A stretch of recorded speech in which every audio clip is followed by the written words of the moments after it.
She looked like any college student, flannel shirt, worn jeans, nothing screaming military.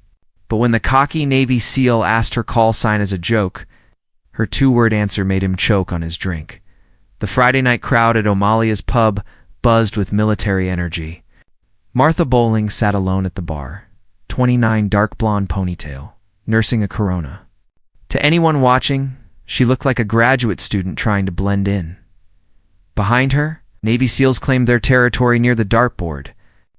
Lieutenant Derek Patterson, broad-shouldered and loud, was in full storytelling mode about their recent deployment. When everything goes sideways, you find out who's really built for this business, he drawled. His eyes landed on Martha's solitary figure. Something about her stillness struck him as odd. I think this town is full of wannabes who think watching movies makes them understand what we do, Patterson approached the bar with confident swagger. You military, or just here for the atmosphere? Just having a drink, Martha replied quietly, Midwestern accent softening her words. Come on, everyone's got a story. What's yours? Just finished my master's at Old Dominion. International Relations, Conflict Resolution. Patterson grinned wider. We do conflict resolution too, just more hands-on than textbooks. He leaned closer. Navy SEALs, we handle missions other people can't imagine. Martha nodded politely. Gripping her beer bottle, I bet you've never met anyone who's been in real combat, Patterson continued theatrically. Hell, I bet you don't even know what a call sign is. Martha's posture straightened subtly. A call sign is an identifying code used in military communications, usually earned through some significant event. Patterson's grin faltered but recovered. Knowing the definition and having one are different things. What's yours? Let me guess, bookworm. Martha looked him directly in the eyes, her voice cutting through the noise like a blade. Ghost 9. Patterson's beer slipped from nerveless fingers, crashing to the floor. His face went pale as the bar fell silent.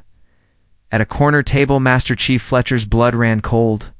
Ghost 9, Yemen 2019, Operation Nightfall. A single operator who'd gone dark, fought through an entire compound alone, saved 17 hostages against impossible odds. Her identity so classified that even commanding officers hadn't known her real name. Fletcher frantically called his contacts while Martha calmly pulled out a military ID, not standard, but JSOC clearance. Patterson stared at the impossible confirmation. You're lying, he croaked. 20 minutes later, Captain Walsh entered with 2 officials. Ma'am? We need to discuss operational security, she addressed Martha. Nothing classified was discussed, Martha replied calmly. Lieutenant Patterson asked a question. I answered honestly. Walsh turned to Patterson coldly. You created a security incident by pressuring a former operator to compromise her cover status. Martha intervened. Captain, he couldn't have known. My cover wasn't compromised, it was irrelevant. She faced Patterson. You want to know what separates operators from wannabes? It's recognizing when you're in the presence of something bigger than your ego and responding accordingly. She stood, left money for her beer. I've been Martha Bowling, graduate student, for 4 years. Ghost 9 was someone I used to be. I'm comfortable with who I am today. As she reached the door, young Petty Officer Hayes approached hesitantly. Are you really Ghost 9? I was. But that's not who I am anymore. How do you go from saving 17 people to being a regular person?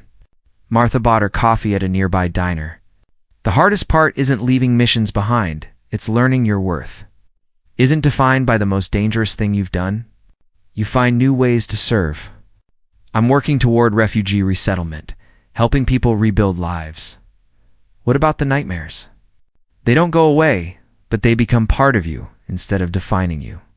Ghost 9 will always be part of me, but Martha Bowling gets to decide what comes next. That night, Martha reflected. Patterson would learn humility. Hayes would find her own definition of service. And Martha would continue building a life honoring both who she'd been and who she was becoming. Sometimes the greatest victory was the simple courage to keep moving forward. Finding meaning beyond the battlefield, one ordinary day at a time.